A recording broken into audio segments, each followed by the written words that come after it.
Hello नमस्कार दोस्तों, स्वागत है आप सभी का आपके अपने परिवार स्टडी शाला 2.0 में। उम्मीद करते हैं कि आप सभी एकदम स्वस्थ होंगे और अच्छे से अपनी तैयारी कर रहे होंगे। जैसा कि आप लोगों ने देखा कि कल यूपी टेट का सिलेबस जारी कर दिया गया है, सुपर टेट का सिलेबस जारी कर दिया गया है शिक्षा सेवा चयन आयोग के द्वारा, ठीक है ना? तो उसी के बारे में आज हम लोग पूरा देखेंगे कि क्या कोई चेंज भी किया गया है और क्या-क्या चीज़ें उसमें आपको पढ़नी है, किस तरीके से उसका पैटर्न होने वाला है, इन सभी चीज़ों के बारे में हम लोग देखने वाले हैं। तो वीडियो में लास्ट तक बने रहिएगा, अच्छी चीज़ें आपको मिलेंगी, इतना तो श्योर है कि कुछ ना कुछ आपको अलग ज़रूर देखने को मिल जाएगा, ठीक है ना? और लास्ट तक बने रहिए, फिर आप बाद में ही लाइक करिएगा। अभी आपको लाइक करने की ज़रूरत नहीं है, वीडियो पसंद आए तो आप लाइक, सब्सक्राइब, शेयर ज़रूर कीजिएगा। आइए शुरू करते हैं हम लोग। देखिए, जब भी आपको किसी चीज़ की ऑथेंटिसिटी चेक करनी हो तो आप उसकी वेबसाइट पर जाइए। जैसे आप शिक्षा सेवा चयन आयोग की वेबसाइट पर जाएँगे, एग्जामिनेशन सेगमेंट में जाके नीचे रिवाइज्ड सिलेबस एंड स्कीम आप देखेंगे, तो यहाँ पर आपको पूरा का पूरा देखने को मिल जाएगा, ठीक है ना? यहाँ आप देखेंगे जितनी भी चीज़ें, जितने भी सिलेबस आपको हैं, सब यहाँ मिल जाएगा। मैं कहूँगा कि ये बहुत ही अच्छी चीज़ यहाँ पर की गई है, जो इस तरीके से आपको प्लानिंग के साथ दी जा रही हैं चीज़ें, ठीक है ना? अब देखिए, मुझे भी ये नहीं लगा था कि सिलेबस ऐसे जारी हो जाएगा। मुझे लगा था कि नोटिफिकेशन के साथ सिलेबस आएगा, लेकिन यहाँ पर अगर पहले चीज़ें दी गई हैं, इसका मतलब आप एकदम श्योर हो जाइए कि उसमें कुछ बदलाव होने वाला नहीं है। जो भी बदलाव होना होगा, वो यहीं पर आपको 5-6 महीने, 4 महीने पहले आपको देखने को मिल गया है। जैसा कि आपका एग्ज़ाम जो है, जुलाई में है फर्स्ट वीक में, यूपी टेट का एग्ज़ाम, ठीक है? तो उसको अगर देखें, तो नोटिफिकेशन अभी 1-2 महीने बाद ही जारी होगा। आपका मार्च लास्ट या अप्रैल स्टार्टिंग में आपका जारी हो जाएगा नोटिफिकेशन। तो वहाँ तक आपको वेट नहीं करना है कि सिलेबस में कुछ चेंज होगा या क्या हो जाएगा, आपको सारी चीज़ें यहीं क्लियर हो जाएँगी, ठीक है? तो आइए एक-एक करके हम लोग देखते हैं। अगर हम बात करें, जो आपका कक्षा 1 से 5 के लिए यूपी टेट का जो 1 से 5 के लिए सिलेबस है, अब फिर बात आती है कि यूपी टेट क्यों ज़रूरी है, क्यों करना चाहिए? तो मैं एक बार आपको थोड़ी-सी जानकारी दे दूँ। यदि आप किसी स्टेट में जो है अध्यापक बनना चाहते हैं, तो वहाँ पर 2 टेट आपके माने जाते हैं। टेट मतलब शिक्षक पात्रता परीक्षा, 2 आपकी मानी जाती है। एक जो सेंट्रल की है, जिसे आप सीटेट के नाम से जानते हैं, एक हर स्टेट का होता है, जैसे उत्तर प्रदेश का है, जिसे यूपी टेट के नाम से हम लोग जानते हैं। तो अभी कई ऐसे राज्य हैं जहां पर आपका सीटेट को वैलिड नहीं माना गया है, मतलब वहां की वैकेंसी में सीटेट को नहीं लिया जाता है, उसी स्टेट का जो स्पेशल टेट होता है उसको लिया जाता है। तो यदि हम मैं कहूं, तो आपके लिए ये जरूरी है कि अगर आप उत्तर प्रदेश शिक्षक भर्ती की तैयारी कर रहे हैं, तो आपके पास यूपी का टेट होना जरूरी है, क्योंकि उसमें आपके स्कोरिंग में भी फर्क होता है ना। सीटेट में हो सकता है कम स्कोर हो, यूपी टेट में ज्यादा स्कोर हो जाए, तो आपको लाभ मिल सकता है उसका। यदि सुपर टेट में सीटेट के आपके यूपी टेट के मार्क्स या सीटेट के मार्क्स जुड़ते हैं, तो अगर उसका कुछ भारांक मिलता है तो आपको फायदा मिल जाएगा उसका, ठीक है ना? इसलिए भी आपका जरूरी हो जाता है। इन केस जैसे अदर स्टेट में हुआ, यदि यहाँ पर हो जाता है ऐसा कि सीटेट को वैलिड ना किया जाए, तो आपके पास एक यूपी टेट भी होना जरूरी है, इसलिए आपको देना है। दूसरी चीज ये है कि स्टेट का टेट क्यों जरूरी है, तो दूसरी बात ये आती है कि जो आप यहाँ के सुपर टेट की तैयारी करेंगे, उसका 70 to 75% हिस्सा ऐसा होता है जो आपके यूपी टेट के द्वारा कवर कर लिया जाता है। तो यदि आप यूपी टेट की तैयारी बढ़िया से कर रहे हैं, तो आप बिल्कुल जो है बढ़िया से एकदम सफल हो सकते हैं। उसमें आपके सुपर टेट में भी अच्छे नंबर आ जाएँगे, ठीक है ना? तो अगर आप पिछले 7 सालों से तैयारी कर रहे हैं, शिक्षक भर्ती के लिए एक वनवास जैसी स्थिति हो गई है, तो आप बिल्कुल ऐसा ना करें कि आपको बाद में भी जाके सोचना पड़े, ठीक है ना? तो आपको तैयारी जम के करनी चाहिए। तो आपको अगर मैं बात करूँ कि टेट की, तो टेट आपके जानते हैं 2 स्तर पर अभी हो रहे हैं। एक प्राइमरी स्तर है, एक जूनियर स्तर आपका है। प्राइमरी स्तर 1 से 5 के लिए आपका होता है, ठीक है ना? और उसका जो है, उसमें क्या होता है भाई, देखिए, एक-एक का पैटर्न मैं फटाफट से बता देता हूँ। जो हमारे नए साथी हैं, जो पहली बार टेट या सीटेट देंगे, उनके लिए ये चीज़ें बहुत ही महत्वपूर्ण होंगी। जो 1-2 बार दे चुके हैं, उनके लिए ये चीज़ें कॉमन है। तो आप सारे लोग देख सकते हैं इसको, कि 1 से 5 के लिए जो है भाई, इसमें 150 प्रश्न होते हैं, 150 मिनट होता है, 1 प्रश्न 1 नंबर का होता है। सबसे ज़रूरी ये चीज़ है कि इसमें नेगेटिव मार्किंग नहीं होती है, मतलब किसी भी गलत प्रश्न के लिए आपका कोई जो है अंक उसमें काटा नहीं जाएगा, उस दंड स्वरूप काटा नहीं जाएगा, मतलब कि नकारात्मक मूल्यांकन इसमें नहीं होने। प्रश्न कैसे आएंगे, तो बहुविकल्पीय टाइप के आएंगे, 4 ऑप्शन वाले आएंगे, आपको टिक मारना है, ठीक है ना? आगे देखते हैं भाई। इसमें अगर हम सब्जेक्ट की बात करें, मैंने जैसा कि बताया कि इसमें कोई चेंज नहीं हुआ है। यूपी टेट के सिलेबस में कोई भी चेंज आपका नहीं किया गया है। तो इसमें आपके 5 जो है पार्ट होते हैं, 5 सब्जेक्ट आपके होते हैं, जिसमें अनिवार्य कौन-कौन से हैं और किसमें आप चूज़ कर सकते हैं, वो हम यहाँ पर देख लेते हैं। अगर हम प्राइमरी की बात करें, तो आप केवल एक जगह पर आपको ऑप्शन मिलते हैं चूज़ करने का, जो कि लैंग्वेज में है, ठीक है ना? लैंग्वेज की अगर हम बात करें, तो आपकी देखिए, पहली भाषा जो है, 2 लैंग्वेज होती है। पहली जो लैंग्वेज आपकी हिंदी है, ये अनिवार्य है, ये सबको देना ही देना है। दूसरी जो भाषा होती है, इसमें अंग्रेजी, उर्दू और संस्कृत में से कोई एक आपको चूज करना पड़ता है। अब जरा यहाँ पर एक प्रश्न भी बनता है कि देखिए, उत्तर प्रदेश की जो दूसरी राजभाषा है वो उर्दू है। उर्दू को दूसरी राजभाषा का दर्जा दिया गया है। आप लोग बताएंगे कि उर्दू को दूसरी राजभाषा का दर्जा कब दिया गया है? ठीक है ना, ये प्रश्न है, कमेंट बॉक्स में इसका उत्तर आप लोग देंगे। तो ये दूसरी लैंग्वेज हो गई। अब जो है बात आती है कि एक सब्जेक्ट आपका है बाल विकास एवं शिक्षण विधि, जो कि अनिवार्य है। और बात करें गणित की, प्राइमरी में गणित सबके लिए अनिवार्य है। और बात करें पर्यावरणीय अध्ययन की, ये भी सबके लिए अनिवार्य है प्राइमरी में। पर्यावरणीय अध्ययन की बात करें तो अभी 2017 से पहले तक ऐसा था कि केवल इन्वायरमेंट के प्रश्न पूछे जाते थे, लेकिन अब ऐसा हो गया है कि इन्वायरमेंट की बजाय जितने आपके जीएस के सब्जेक्ट हैं वो सारे इसमें पूछे जाते हैं। ठीक है ना, तो ये भी बदल गया है। अब पांचों का अगर हम 30-30 प्रश्न मिलाएं, 30-30 प्रश्न 30-30 नंबर के मिलाएं, तो आपका टोटल कितने नंबर का हो जाता है? 150 नंबर, 150 प्रश्न और 150 मिनट, मतलब 2.5 घंटे आपको मिलते हैं आपके पेपर को हल करने के लिए। अब देखिए, जब भी आप तैयारी करते हैं, किसी भी विषय की तैयारी कर रहे हो, किसी भी परीक्षा की तैयारी कर रहे हो, तो आप कैसे स्टेप वाइज उसको तैयार करेंगे, मैं अभी आगे बात करने वाला हूं उस पर। ठीक है ना।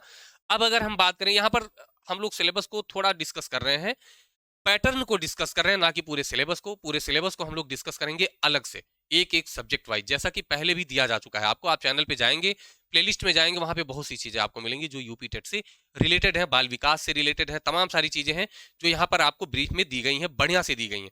ठीक है ना। तो ये आपका पुराना वाला सिलेबस है, वही सेम यहाँ पर दिया गया है। इसके बारे में मैंने बताया भी आपको बढ़िया से। अगर आप चाहेंगे तो इसका ब्रीफ फिर से मैं आपको दूंगा, क्योंकि अब चीजें नजदीक आ रही हैं तो जरूरत होगी इसकी। ठीक है ना।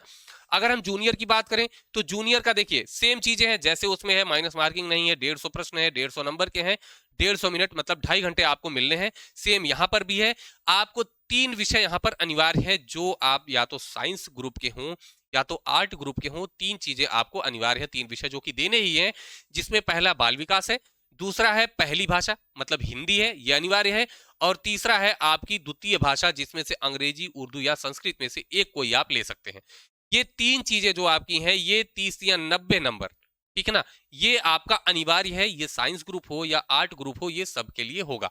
इसके बाद अगर हम बात करें कि भाई 60 नंबर जो गया वो कहाँ का है, तो 60 नंबर अगर आप साइंस ग्रुप के हैं तो आपको गणित और विज्ञान 30-30 नंबर के करने हैं, 60 नंबर हो जाएंगे। यदि आप एसएसटी ग्रुप के हैं तो उसमें सामाजिक विषय वाले जो सब्जेक्ट है उसमें से 2 आपको चूज करने होंगे, जो 30-30 नंबर के 60 नंबर के हो जाएंगे, जो कि आपका यहाँ पर अब 90 और 60 मिला करके 150 नंबर आपका क्लियर हो जाएगा। ठीक है ना भाई। तो ये आपका पैटर्न यहाँ पर रहेगा, और सिलेबस आपको यहाँ पर नीचे दिया है। मैंने बताया कि सब्जेक्ट वाइज सिलेबस आपको बताया जाएगा, कैसे आपको काउंटर करना है इन चीजों को, ये भी आपको बताया जाएगा। इसके बाद जो सिलेबस जारी हुआ है वो आपका है सुपर टेट का।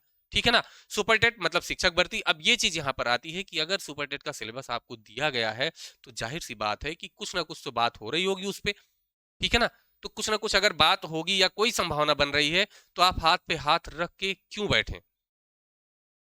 पिछले 7 सालों से इंतजार किया जा रहा है कि एक शिक्षक भर्ती मिल जाए, और अब अगर थोड़ी सी भी संभावना बन रही है, क्योंकि शिक्षा सेवा चयन आयोग ने या फिर पीएनपी ने कभी भी इस तरीके से काम नहीं किया कि सारी चीजें प्लानिंग के साथ आपको प्रॉपर वे में मिल रही हो। और अब तो डेट हटने की भी चांस नहीं है कि यूपी टेट की डेट हट जाए। तो आपकी परीक्षा यूपी टेट की होगी ही, उसके लिए आपको तैयारी करनी ही है। तो थोड़ा अच्छे से तैयारी कर लीजिए ना, कि यदि आपको सुपर टेट मिल जाता है तो उसमें भी ना सोचना पड़े।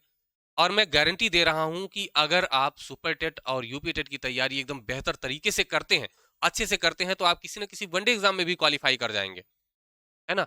जैसा कि मैंने भी बताया आपको कि मैंने भी तैयारी किया था और कई जगहों पर सिलेक्शन हुआ केवल इसी तैयारी के दम पर। पिछले 7 साल से अगर आप तैयारी कर रहे हैं तो किसी भी वनडे एग्जाम में भी आपका सिलेक्शन हो सकता है, यदि आप ये सोच के कर रहे हैं कि मुझे अच्छे से सब्जेक्ट तैयार करना है, ना कि किसी एक स्पेसिफिक वैकेंसी का सिलेबस मुझे तैयार करना है। यदि आप सब्जेक्ट को तैयार कर रहे हैं तो आप किसी भी वैकेंसी में बैठ सकते हैं और तैयारी कर सकते हैं। ठीक है ना। अब देखिए यहाँ पर हम बात करें अगर सुपर टेट की, ठीक, तो इसमें आपका क्या होता है भाई, देखिए इसमें भी आपको मिलते हैं 2.5 घंटे, सेम पैटर्न, 150 मिनट मिलते हैं, 150 प्रश्न होंगे, 150 प्रश्न 150 नंबर के होंगे, और बहुविकल्पीय प्रश्न ही आपको मिलेंगे। 2 परीक्षाएं अब तक सुपर टेट की हो चुकी हैं, जिसमें आपका एक 68,500 वाला है। 68,500 में क्या हुआ था, पैटर्न उसका क्या था भाई, कि आपको पेज दिया गया था और ऐसे उसमें लाइनें बनी हुई थी, यहाँ क्वेश्चन नंबर लिखा था। ठीक है ना। क्वेश्चन नंबर 1 2 3 4 ऐसे लिखा था। अब इसी एक लाइन में आपको उत्तर लिखना था, आपको प्रश्न अलग से दे दिया गया, इसी एक लाइन में आपको उत्तर लिखना था भाई। ठीक है। अब उत्तर लिखने में आप कितना सटीक उत्तर देते हैं जो कि आंसर की भी जारी की गई उससे मैच कर जाए। ये अपने तरीके का पहला और आखिरी एग्जाम था। 69,000 में फिर बहुविकल्पीय प्रश्न हो गया, तो वहां पर 4 ऑप्शन वाले प्रश्न आपको देखने को मिल गए, जैसा कि अब आगे आपको उसी पैटर्न पर देखने को मिलेंगे। ठीक है। तो अगर हम बात करें कि इसका सिलेबस क्या होगा और किस लेवल तक के प्रश्न पूछे जाएंगे, तो यहां पर आप देखिए जो लैंग्वेज और इनसे संबंधित है, जैसे हिंदी, संस्कृत, अंग्रेजी, विज्ञान, गणित, पर्यावरण, सामाजिक अध्ययन, ये कक्षा 12 तक के स्तर के हैं, जो कि पहले भी यही था। ठीक। और इसके बाद अगर हम बात करें, चलिए, इसके बाद अगर हम बात करें कि शिक्षण कौशल, बाल मनोविज्ञान, सूचना तकनीकी, जीवन कौशल, प्रबंधन एवं अभिवृत्ति जो है ये डीएलएड के स्तर का पूछा जाएगा, क्योंकि ये 1 से 5 के लिए होता है आपका सुपर टेट। ठीक है ना। तो ये डीएलएड के स्तर का आपका पूछा जाएगा। सब्जेक्ट की बात करें तो मैं अभी आगे आपको डिस्क्राइब कर देता हूँ शॉर्ट में। सुपर टेट के बारे में एक लॉन्ग वीडियो आपको मैं प्रोवाइड कराऊंगा, जिसमें आपको सारी चीजें एकदम बेहतर तरीके से बताई जाएंगी, सब कुछ बताया जाएगा। ठीक है ना। अब यहां पर अगर हम आ जाएं, चलिए, अब अगर हम यहां पर आते हैं, एक एक चीज को देखते हैं। ठीक है ना। जैसे मैं अभी सुपर टेट के बारे में हम लोग बात कर रहे थे, तो सबसे पहले सुपर टेट को देख लेते हैं। ठीक। देखिए, सुपर टेट के बारे में अगर देखें तो सिलेबस चेंज हुआ, तो आप कहेंगे नहीं, सिलेबस में कोई चेंज नहीं हुआ, सिलेबस वही का वही रह गया। ठीक है ना, क्योंकि उसमें कुछ बदला ही नहीं गया। उसके अलावा अगर हम बात करें कि क्या वैकेंसी आएगी भाई, कब तक आएगी, तो देखिए 2026 लास्ट उम्मीद लगाई जा रही है। ठीक है ना, क्योंकि अब आयोग ने प्रॉपर वे में काम करना शुरू कर दिया है, और आयोग से जो बयान जारी होते हैं उसमें भी ये चीजें रहती हैं कि हम जो भी काम कर रहे हैं बढ़िया से करेंगे और एकदम लगातार करते ही जाएंगे। और 2026 में ये कहा जा रहा है कि जो भी वैकेंसी करानी है हम इसी 2026 में ही उसको देंगे। ठीक है ना। तो लास्ट तक हम उम्मीद लगा सकते हैं। अब आप ये समझिए, फिर मैं वही कहूंगा कि अगर 7 सालों तक आपने ऐसा किया, 7 सालों में कभी इस तरीके से काम नहीं हो पाया, अगर हो रहा है तो आप उस पर विश्वास बनाए रखिए और काम अपना करिए, तो लास्ट तक हम समझ सकते हैं कि वैकेंसी अगर आती है, भले ही 40,000 या 50,000 आती है। ठीक है ना। अब यहां पर बात आती है कि नहीं सर 50,000 ही क्यों आए। मैं फिर आपसे कहता हूं कि आपको सीट कितनी चाहिए, एक व्यक्ति को कितनी सीटें चाहिए नौकरी करने के लिए। एक ही सीट तो चाहिए। अब सीटें 50,000 आ रही हैं, अगर कम आती हैं 40,000 आ रही हैं तो कंपटीशन बढ़ जाएगा, ज्यादा आ रही है तो कंपटीशन थोड़ा सा कम हो जाएगा। लेकिन क्या आप सीटों के हिसाब से अपना लेवल बढ़ाएंगे? अगर सीटों के हिसाब से ही केवल लेवल आपको लेकर के चलना है, फिर तो उसकी कोई सीमा ही नहीं रह जाएगी ना। अगर कम सीटें आ गई, आप तो मान के चलिए कि फिर 10,000 सीट आएगी, आप अपना लेवल इतना बढ़ाइए कि 10,000 में भी आपकी एक सीट हो जाए। तो कहने का मतलब यह है कि आप अपने लेवल को हाई रखिए, ताकि सीटें कितनों भी आए, आपकी एक सीट उसमें पक्की होनी चाहिए। ठीक है ना। तो तैयारी उस तरीके से करनी है। वैकेंसी की कितनी पोस्ट है उसको आपको ध्यान में रख के तैयारी नहीं करनी। ठीक है भाई। तो ये आपके सुपर टेट के बारे में। अब इसके सिलेबस पे अगर हम बात करें, देखिए मैंने शुरू में ही आपको बताया था कि अब उसमें 13-14 सब्जेक्ट आपको दिखते हैं, उसको शॉर्ट में करके देखिए, तब आप उसको तैयार करने में थोड़ा सा आपको और मजा आएगा और प्लानिंग के साथ कर पाएंगे। अभी टेट पे भी हम लोग चलेंगे। ठीक है ना। सुपर टेट में देखिए भाषा जो आती है वो कितने नंबर की आती है, 40 नंबर की। बात करें भाषा में होता क्या क्या है, तो आपका हिंदी रहेगा, संस्कृत रहेगा और अंग्रेजी रहेगा। हिंदी 20 नंबर की है, संस्कृत 10 नंबर की है और अंग्रेजी 10 नंबर की। अब यहां पर दिक्कत क्या होती है, अगर आप टेट में देखेंगे तो टेट में आप संस्कृत, अंग्रेजी या उर्दू में से कोई एक लेते हैं, और उर्दू जो लेता है तो उर्दू का तो यहाँ ऑप्शन ही नहीं है, उर्दू वाले का नुकसान हो जाता है। चलिए, जिसने संस्कृत या अंग्रेजी में से लिया, ठीक है, तो हिंदी 20 नंबर तैयार हुआ टेट में, संस्कृत या संस्कृत या अंग्रेजी में से 10 नंबर तैयार हो गया, तो उसको अलग से केवल इन दोनों में से एक विषय को ही पढ़ना पड़ता है 10 नंबर का, जो कि बहुत कम लेवल की चीजें आती हैं, बहुत टफ नहीं आती हैं, आप बड़े आराम से उसको कर ले जाएंगे। अगर बात करें कि हम सीडीपी की, मैंने इन तीनों को मिलाकर के सीडीपी लिखा है, ये तीन आपको सिलेबस में तीन अलग अलग जगह पर देखने को मिलेंगे। 10 नंबर का जीव शिक्षण कौशल है, 10 नंबर का बाल मनोविज्ञान और 10 नंबर का है जीवन कौशल और प्रबंधन एवं अभिवृत्ति आपका आता है 10 नंबर का। ये 30 नंबर आपका सीडीपी के अंतर्गत आ जाता है। ठीक है। तो ये आप 30 नंबर, उसमें 13 में से आप 3 निकाल के एक बना लीजिए ना, तो ये 30 नंबर आपका अलग हो गया। अगर हम एसएसटी की बात करें तो एसएसटी में तो बहुत ज्यादा है, बहुत ज्यादा है, और ये 10 नंबर का अलग सेगमेंट दिया है, और ये दोनों जो है 30 नंबर का अलग सेगमेंट दिया है। इस 10 नंबर में कहा गया कि पर्यावरण एवं सामाजिक अध्ययन, जैसे कि है पर्यावरण, इतिहास, भूगोल और संविधान, ये सब इसमें 10 नंबर में पूछा जाएगा। और यहाँ सामान्य ज्ञान और करंट दोनों मिलाकर के 30 नंबर पूछा जाएगा। तो मान के चलिए कि 15 से 16 प्रश्न आपके करंट के होते हैं और 15 से 16 प्रश्न जो आपके होते हैं भाई ये आपके सामान्य ज्ञान के होते हैं, जिसमें सबसे ऊंचा, प्रथम, बड़ा, छोटा ये सब पूछा जाता है और वही चीजें तो रिलेट करती हैं आपके यहां से भी, ठीक है ना, सामान्य अध्ययन और पर्यावरण से रिलेट करती हैं। तो अगर हम देखें तो ये दोनों मिलाकर के आप 40 नंबर में तैयारी इसकी कर सकते हैं, ठीक है ना। तो आपका जो ईवीएस वाला पार्ट हो गया, एसएसटी वाला पार्ट हो गया, वो 10 नंबर ये मिला लीजिए, 15 नंबर ये, 25 नंबर का लगभग हो जाता है ये, और आपका 15 नंबर का हो जाता है करंट अफेयर्स, ठीक है ना। तो इस पे आपका कमांड होना ही चाहिए। अब यहां पर यूपी टेट से आपका ये 25 नंबर तैयार हो जाता है, 15 नंबर आपको जो कि करंट यूपी टेट में नहीं पूछा जाता है वो आपको अलग से पढ़ने पड़ेंगे, ठीक है ना। तो ये चीज आपको ध्यान में रखनी है। इसके अलावा अगर हम बात करें भाई, विज्ञान 10 नंबर का आता है, ये आपका यूपी टेट में भी थोड़ा बहुत पूछा ही जाता है, एसएसटी वाले पार्ट में विज्ञान 10 नंबर का आ गया। गणित आपका पूछा ही जाता है 30 नंबर का, ठीक भाई। रीजनिंग नहीं पूछी जाती है, आईसीटी के भी कुछ एक आध प्रश्न मिल सकते हैं आपको। तो ये 5 नंबर की रीजनिंग और 5 नंबर का आपका सूचना तकनीकी या जिसे आईसीटी के नाम से आप जानते हैं, ये दोनों मिला के 10 नंबर टोटल आपके 150 नंबर ये सुपर टेट में आते हैं। इसके बारे में अलग से एक एक सब्जेक्ट के बारे में बात करेंगे, प्लेलिस्ट में आप जाकर के देखेंगे तो वहां पर भी आपको बहुत ही बेहतरीन तरीके से पहले ही बताया गया है। तो अगर आप वहां पे जाकर देखना चाहते हैं तो वहां पर आप पहले से ही तैयारी कर सकते हैं, देख सकते हैं, ठीक है ना। अब अगर हम बात करें, हाँ इस पे बात होती है भाई, वैकेंसी कब आएगी कैसे आएगी, ये मैंने बताया कि लास्ट तक संभावना बन सकती है, तो आप उसको टारगेट करिए ना, उसको टारगेट करके अपनी तैयारी को आगे बढ़ाइए। आगे बात करें, अगर टेट का सिलेबस आपने देखा कोई चेंज नहीं हुआ है। पासिंग मार्क्स की बात करें तो देखिए ओबीसी है, एससी है और एसटी कैटेगरी के लिए आपका 82 नंबर पासिंग मार्क है। और अगर हम जनरल की बात करें तो जनरल के लिए कितना है भाई, 90 नंबर पासिंग मार्क होता है यूपी टेट में आपके, ठीक है। और सेम आपका होता है सी टेट में भी। निगेटिव मार्किंग आपने देखा नहीं होता है, ठीक है। इसके अलावा भी एक चीज आपको मैं बता दूं कि प्रश्न कैसे पूछे जाते हैं यूपी टेट में। सी टेट से क्या डिफरेंस पूछे जाते हैं, अलग पूछे जाते हैं, तो बिल्कुल पूछे जाते हैं। अगर सी टेट की बात करें तो 150 में 75 प्रश्न ऐसे होते हैं जो एकदम पेडागॉजी के होते हैं, जिसमें आप अपनी समझ से उसमें उत्तर लगाएंगे। लेकिन यहां पर अगर हम बात करें तो यहां पर आप कह सकते हैं कि 2-4 प्रश्न अगर हों, मान के चलिए कि 95% जो प्रश्न होंगे वो एकदम फैक्ट बेस पूछे जाते हैं। 5% अगर होते हैं उसमें तो 5% मतलब 5-10 प्रश्न ऐसे हो सकते हैं कि जो पेडागॉजी के हों, अदरवाइज आपके सारे फैक्ट बेस ही पूछे जाते हैं। तो आपको इसमें याद करने की ज्यादा जरूरत पड़ेगी। ये आपके टेट और सी टेट में डिफरेंस होता है इसमें, ठीक है ना। तो ये ध्यान में रखना है। किताबों की बात करें तो किताबों को देखिए, अगर हम ईवीएस की बात करते हैं, जैसे हिंदी है, सीडीपी है, इन सब की आप डीएलएड की किताब पढ़िए, हिंदी की किताब अलग से आप ग्रामर की पढ़ सकते हैं, ये सारी तो आपको अलग से पढ़नी पड़ेंगी। जीएस की अगर बात करें ईवीएस वाली, तो आपको जरूरी है कि आप 1 से 5 तक, जिसमें आपको कक्षा 1-2 में कुछ नहीं है, मतलब कक्षा 3 से 5 तक की किताब आपको पढ़ लेनी चाहिए ईवीएस वाली। इसमें 4 और 5 की प्लेलिस्ट बनी है, आप जाएंगे चैनल पे तो आपको प्लेलिस्ट वहां पे मिल जाएगी, वहां से देख सकते हैं। कक्षा 3 की किताब में कुछ चेंज किया गया है, वो उसकी एक वीडियो आपको मिलेगी जिसमें कक्षा 3 के जितने भी इंपॉर्टेंट पॉइंट्स होंगे वो आपको वहां पर मिल जाएंगे, आप उसे जाकर के देख सकते हैं, ठीक है ना। जो आपको मिलेंगे तो आपको यहाँ पर चैनल पे प्रोवाइड किया जाएगा, जिसे आप बढ़िया से देखिएगा, नोट्स कुछ बनाइएगा, उससे तैयारी आप करिएगा, ठीक है। अब यहाँ पर किताबें आपको मैंने बताया कि 4-5 की पढ़ लीजिए, ये 1 से 5 वाले टेट के लिए है, प्राइमरी के लिए।